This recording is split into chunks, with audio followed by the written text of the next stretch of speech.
మిత్రులారా నమస్తే. పరమపావనమైన గీతాపారాయణానికి హృదయపూర్వక స్వాగతం. కర్మసన్యాస యోగం 8-9 శ్లోకాలు.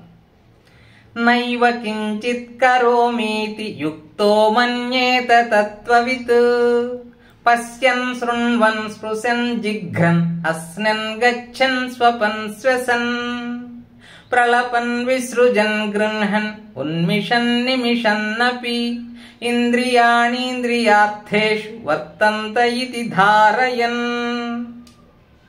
శ్రీకృష్ణ పరమాత్మ అర్జునుడికి తత్వజ్ఞానం ఎరిగినటువంటి యోగి ఈ ప్రపంచములో ఎలా వ్యవహరిస్తాడో తెలియజేస్తూ ఉన్నాడు.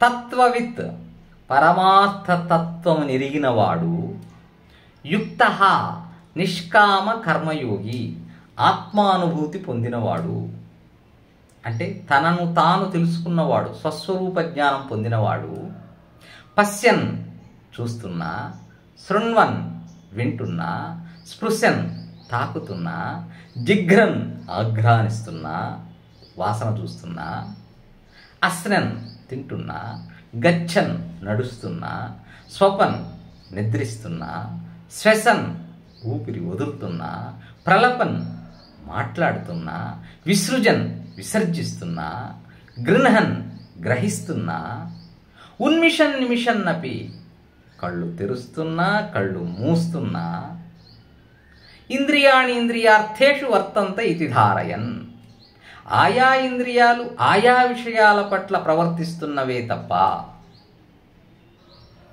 నైవ కించిత్ కరోమీతి నేనొకింతైనను చేయుటలేదు మన్యేత అని భావిస్తాడు. కాబట్టి ఇక్కడ ఆత్మజ్ఞానము తెలుసుకున్నటువంటి వ్యక్తి తాను చేస్తున్నటువంటి అన్ని చర్యలకు, అన్ని కర్మలకు ఆయా ఇంద్రియాలు చేస్తున్నవే తప్ప నాకు బాధ్యత లేదు, నాకు కర్తృత్వ బుద్ధి లేదు అని తెలుసుకుంటాడు. ఆ భావాన్ని కలిగి ఉంటాడు. సామాన్య మానవుడు దేహాత్మ బుద్ధిని కలిగి ఉంటాడు. అంటే నేనే దేహం, ఈ దేహం నేను, ఇంద్రియాలు నేను, మనస్సు నేను, ఈ పనులన్నిటికీ బాధ్యుని నేను, కర్తను నేను. కాబట్టి లభించేటటువంటి ఫలితాలను కూడా తానే అనుభవిస్తూ ఉంటాడు. వచ్చే కష్టమైన, సుఖమైన, ఆనందమైన, దుఃఖమైన అన్ని వికారాలు తాను అనుభవిస్తూ ఉంటాడు. ఎందుకంటే తానే కర్తగా భావిస్తూ ఉన్నాడు. కానీ ఎప్పుడైతే తత్వజ్ఞానాన్ని, స్వస్వరూప జ్ఞానాన్ని, ఆత్మను గురించి తెలుసుకుంటాడో, ఆత్మయందు తన చిత్తము నెలకొని ఉంటుందో, అలాంటి వాడు ఈ దేహము, ఇంద్రియాలు, మనస్సుకు అతీతమైనది ఒకటి ఉంది, అది ఆత్మ. ఈ ఆత్మ ఈ ఇంద్రియాలు చేసేటటువంటి పనులన్నింటినీ సాక్షీభూతంగా పరికిస్తూ ఉంటుంది. అంతే తప్ప కర్తృత్వ బాధ్యతను తీసుకోదు. చేసే ప్రతి పని ఇంద్రియాలు చేస్తున్నాయి, నేను కాదు, కర్తృత్వం నాది కాదు, నేను చేయట్లేదు అని ఆత్మజ్ఞానం తెలిసిన వాడు తెలుసుకుంటాడు. సామాన్యుడు ప్రతిదీ నేను చేస్తున్నాను, నేనే కారణం, నేనే కర్త, అహం కర్త అనుకుంటాడు. కానీ ఎవరైతే తత్వజ్ఞానం ఎరిగి ఉంటాడో అతడు జరుగుతున్నటువంటి ఇంద్రియాలు, కర్మేంద్రియాలైనా పంచేంద్రియాలైనా చేస్తున్న ప్రతి చర్య, చేస్తున్న ప్రతి పనికి ఆత్మ సాక్షీభూతంగా ఉంటుంది. ఆత్మ చూస్తూ ఊరికి కేవలం సాక్షి మాత్రమే. ఈ కర్మలకు నేను బాధ్యుని కాదు. మరి ఎవరు బాధ్యుడు, ఎవరు కర్త? నాహంకర్త హరిహి కర్త, ఆ పరమాత్ముడే కర్త. వశిష్ఠ గీతలో వశిష్ఠ మహర్షి శ్రీరామచంద్రుడితో అంటాడు, రామా, నువ్వు ఏ పని చేస్తున్నా శ్రద్ధగా, అంకిత భావంతో ఆ పనిని ఆచరించు. బాహ్యంగా, అంతరంగా ఆ పనికి నేను కర్తను కాదు, కర్త ఆ పరమేశ్వరుడు, ఆ భగవంతుడనే భావనను అభ్యాసం చెయ్యి అంటాడు. కాబట్టి చేసే పనులకి మనము కర్త అనుకుంటే మనకు ఆ కర్మ యొక్క ఫలితం అంటుకుంటుంది, కర్మ బంధములో చిక్కుకుంటాం, అహంకారం వస్తుంది. అలా కాకుండా ఈ చేస్తున్న పనికి నేను కేవలం సాక్షిని మాత్రమే, దీనికి కర్త ఆ పైవాడు అనే భావన కలిగి ఉన్నప్పుడు మనము కర్మబంధాలలో చిక్కుకోము. ఇది ఆత్మజ్ఞానం.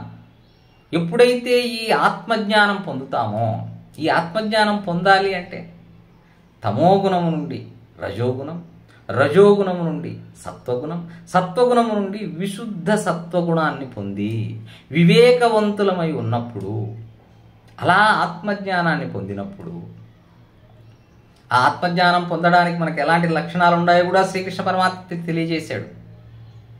తనలోనూ సమస్త ప్రాణికోట్లలోనూ ఉన్నటువంటి ఆత్మ ఒకటే అని తెలుసుకున్నవాడు, హృదయాన్ని పరిశుద్ధంగా ఉంచుకున్నవాడు, మనస్సును జయించినవాడు, ఇంద్రియాలను జయించినటువంటి వాడు, నిస్వార్థ కర్మాచరణ, నిష్కామ కర్మము చేసేవాడు, ఇలాంటి వాడు తత్వజ్ఞానాన్ని, ఆత్మజ్ఞానాన్ని, తానెవరో ఆ స్వస్వరూప జ్ఞానాన్ని తెలుసుకుంటాడు. ఎప్పుడైతే స్వస్వరూప జ్ఞానం కలుగుతుందో అప్పుడు ఈ కర్తృత్వ భావన తొలగిపోతుంది. అన్ని కర్మలకు నేను కేవలం సాక్షిని మాత్రమే, కర్త ఆ పరంధాముడు అనేటటువంటి భావన మనలో నెలకొని ఉంటుంది. ఇలాంటి ఆత్మజ్ఞానాన్ని భక్తి ద్వారా, ధ్యానం ద్వారా సాధించిన వాడు ప్రహ్లాదుడు. ప్రహ్లాదుడి వ్యక్తిత్వాన్ని ఒకసారి మనం పరిశీలించినట్లయితే, తనయందు అఖిల భూతములందు ఒక భంగి సమహితత్వంబున జరుగువాడు, పెద్దల పొడగన్న భృత్యుని కైవడి చేరి నమస్కృతుల్ చేయువాడు, కన్నుదోయికి నన్యకాంతలడ్డంబైన మాతృభావన చేసి మరలువాడు, తల్లిదండ్రుల భంగి ధర్మవచ్చలతను దీనులగావ చింతించువాడు, సఖుల ఎడ సోదర స్థితి జరుపువాడు, దైవతములంచు గురువుల తలచువాడు, లీలలందును బొంకులు లేనివాడు, లలిత మర్యాదుడైన ప్రహ్లాదుడధిపా. నారదుడు ధర్మరాజుతో చెప్తున్నాడు, ధర్మరాజా, తన యందు అఖిల భూతములందునొక భంగి సమహితత్వమున జరుగువాడు, తనలోనూ సమస్త ప్రాణికోట్లలోనూ ఉన్నటువంటి ఆత్మ సమానమైనది, ఒకే ఆత్మే అన్నిటి యందు నెలకొని ఉంది అని తెలుసుకున్నవాడు, పెద్దల పొడగన్న మృత్యుని కైవడి చేరి నమస్కృతులు చేయువాడు, పెద్దలు ఎదురైతే ఒక సేవకుడిలా వంగి నమస్కరించేవాడు, కన్నుదోయికి నన్యకాంతలడ్డంబైన మాతృభావన చేసి మరలువాడు. ఎంత అద్భుతమైన భావన! పరస్త్రీలు ఎదురైతే తన హృదయంలో తల్లులుగా భావించేటటువంటి వాడు, తల్లిదండ్రుల భంగి ధర్మవత్సలతను దీనులగావ చింతించువాడు. తల్లిదండ్రులకి పిల్లలపైన ఉండేది వాత్సల్యం, దిక్కులేని వాళ్లను కూడా తల్లిదండ్రుల్లాగా కాపాడేటటువంటి ఆ భావనే ధర్మవాత్సల్యం అంటాడు పోతన్న.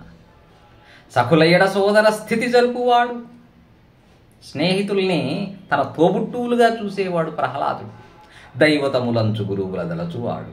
గురువు దైవము అభేదము, గురువే దైవం, వేరువేరు కాదు వారు.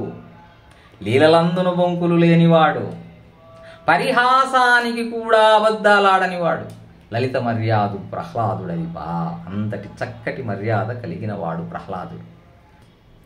పానీయంబులు ద్రావుచున్ కుడుచుచున్ భాషించుచున్ హాసలీలా నిద్రాదులు చేయుచున్ తిరుగుచున్ లక్షించుచున్ సంతత శ్రీనారాయణ పాద పద్మయుగళీ చింతామృతాస్వాద సంధానుండై మరచన్ సురారిసుతుడే తద్విశ్వమున్ భూవరా. ధర్మరాజా, ప్రహ్లాదుడు తాను ఏ పని చేస్తున్నప్పటికీ కూడా సర్వకాల సర్వావస్థలలోనూ ఆ శ్రీమన్నారాయణుడి యొక్క పాద పద్మాల పైన ధ్యానం అనే అమృతాన్ని సేవిస్తూ ఆ అమృత రసాస్వాదనలో ఆ పాదపద్మాలను నిరంతరము ధ్యానిస్తూ మరచన్ ఏతద్విశ్వమున్, ఈ సమస్త ప్రపంచాన్ని మరచిపోయేవాడు. ఎందుకంటే బ్రహ్మ సత్యం జగన్మిథ్య అని తెలుసుకున్నవాడు ప్రహ్లాదుడు. కాబట్టి ఇలాంటి భక్తిభావం ద్వారా, ధ్యానం ద్వారా, నిష్కల్మషమైనటువంటి హృదయం ద్వారా మనం స్వస్వరూప జ్ఞానం ఎరిగి ఉన్నప్పుడు చేసేటటువంటి ప్రతి కర్మకు నేను కర్తను కాదు, నేను కేవలం సాక్షిని మాత్రమే అనే ఎరుక అనుభవంలోకి వస్తుంది. మిత్రులారా, ధన్యవాదాలు. శుభం భూయాత్. హరి ఓం తత్సత్.